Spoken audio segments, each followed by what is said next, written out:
Nós seguimos com o Espaço Online desta segunda-feira. Estamos recebendo hoje o Valdir Cimino, que é fundador da Associação Viva e Deixe Viver. Neste final de semana terá um workshop chamado A Descoberta do Brincar e Contar Histórias na Saúde Mental. Esse workshop será realizado dentro do Instituto de Psiquiatria do Hospital das Clínicas de São Paulo. Daqui a pouco a gente vai falar mais especificamente desse trabalho. Para a gente começar esse bloco, Valdir, como é que os voluntários atuam na prática? Então, existe um processo de seleção. Em São Paulo, a gente não realiza isso por menos de 9 meses, porque a gente inicia em fevereiro com quase 700 pessoas interessadas e termina ali próximo do final do ano,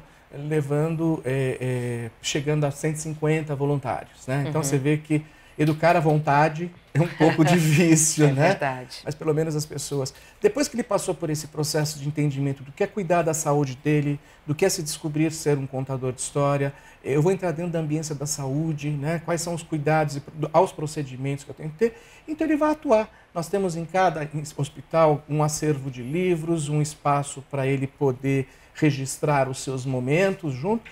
E aí ele vai ter que ter uma bagagem de informação, porque não adianta eu chegar no quarto e falar, eu vim contar aqui a história da Ilha do Tesouro e você vai ter que ouvir a Ilha do Tesouro, porque só foi essa que eu... E criança a gente sabe que é espontânea, não criança... quer, não quer, não quer, não gostou. E quando não quer, obedeça o comando dela, porque naquele momento ela não pode dizer nada, não para mim, quase nada, mas para o contador de história ela pode, ela deve contar.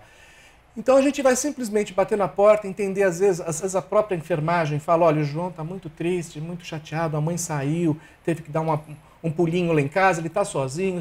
Então a enfermagem hoje já traz para a gente um pré-diagnóstico de quem a gente pode abordar, como pode abordar. Às vezes até a nutrição fala, não está comendo, como é que a gente poderia levar uma história que pudesse... Então a gente também faz uma parceria muito grande com a equipe multiprofissional para que esse resultado ele seja efetivo. Legal. E aí é a criança quem manda. Nós temos uma indumentária, um avental com uma mochila acoplada, que eu sempre levo uma literatura referente a algumas idades, porque às vezes você entra num quarto, você tem uma criança de 2, você tem uma criança de 9, você tem uma criança de 7, vai depender do gosto e da vontade dela. Então a gente propõe sempre a leitura, se a leitura, você percebe ali que ela não gosta tanto da leitura, então a gente oferece o brincar, nós temos um jogo de contar a história. Você conta a história, cria com a criança a história e depois, se ela está alfabetizada, você trabalha com ela a escrita, ela vira autor. Então nós estamos criando alguns mecanismos que, de uma certa forma, empodera o contador de história para ele ter sempre alguma coisa inédita, gostosa, uma coisa legal, que a criança vai se encantar. Então, é nesse momento do encantamento que a gente também pode colocar informações sobre, como eu falei, de higiene, informações de cuidado com a saúde, de aderência a medicamento.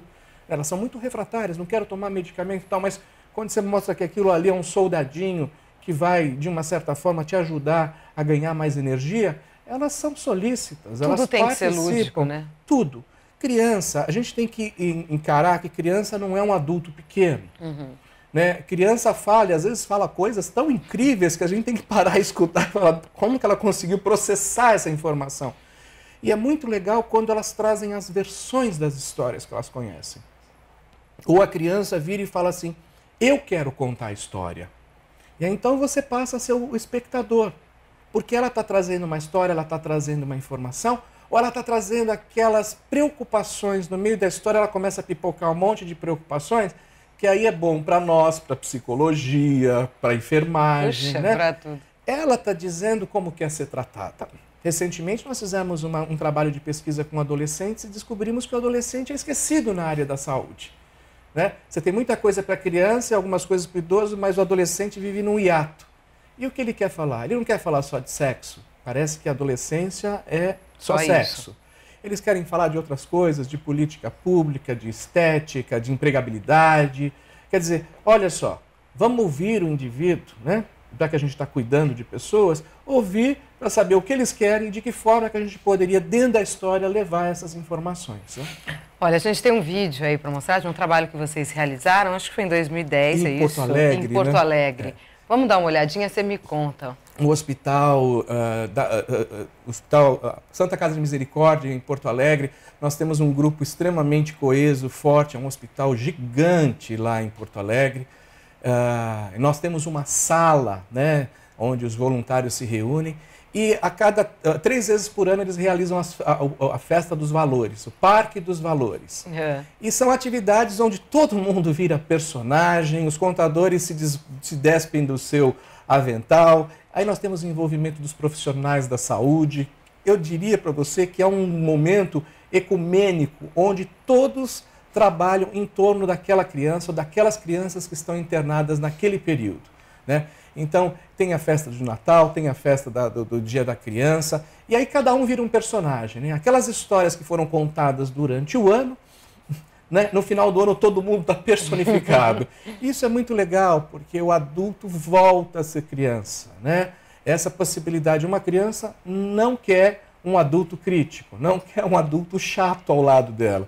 Ela quer alguém que traga, de fato, a fantasia, a possibilidade de viajar naquele espaço que muitas vezes traz dor, sofrimento, né? E os resultados são claros para você, depois desses 15 anos de trabalho?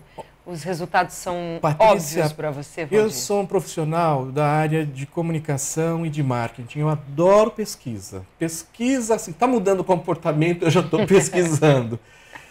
Nós temos pesquisa na Santa Casa de Misericórdia de São Paulo, que a criança se alimenta melhor, a criança sai, entende a aderência. Nós temos pesquisas que mostram exatamente como o voluntário é um grande parceiro da equipe multiprofissional, como a gente pode, de fato, compartilhar o mesmo espaço, e muitas vezes aquela deficiência do profissional é onde a gente mostra o valor de todos trabalharem juntos. Nós temos uma pesquisa que mostra o perfil do nosso voluntário, que é uma coisa muito interessante. Então, é um indivíduo amante pela leitura, em média ele doa em média 16 horas por mês para o Viva, quando a média nacional pela pesquisa do Ibope é 4 horas. Puxa, 16 horas, então a gente percebe tempo. E são pessoas de uma média de 43 anos. É isso que eu ia te perguntar, faixa etária. Quem são as pessoas que se interessam por isso verdadeiramente? Olha, a gente tem uma gama muito grande, a gente passa por todas as idades, né? Mas a concentração mesmo está entre os 40 a 42 anos. E aí, se você parar um pouco para analisar, quem é esse indivíduo? É um indivíduo que tem uma vida ativa, está produzindo, está trabalhando, mas ele encontra um tempo para poder se dedicar, desde que ele percebe que aquilo é organizado. Que ele vai lá, de fato, ele está sendo treinado para contar a história, para aliviar a dor, para perceber tudo isso. E a classe socioeconômica variada também? A classe socioeconômica, no nosso caso, se a gente parar um pouquinho para pensar, a classe DE é a que mais sofre, é a que mais se beneficia dos trabalhos voluntários. E se a gente parar também um pouquinho, é a que menos provavelmente doa, porque a vida dela é uma necessidade pura. A não ser quando acontecem essas catástrofes, tal, todo mundo tem que se autoajudar. Mas a gente percebe que dentro do Viva nós temos um público da classe ABC, que são as pessoas que talvez tenham mais consciência e consigam levar isso com grande propriedade. O próprio trabalho, que agarra de fato essa oportunidade como sendo uma coisa que é enriquecedora não para a vida do outro só, mas para a vida dele também, né? Olha, nós estamos recebendo hoje aqui no Espaço Online o Valdir Cimino, fundador da Associação Viva e Deixe Viver. Estamos ao vivo pela Jovem Pan Online. Queremos a sua participação também pelas redes sociais ou pelo e-mail espaço@jovempan.com.br. Daqui a pouco voltamos. Até já.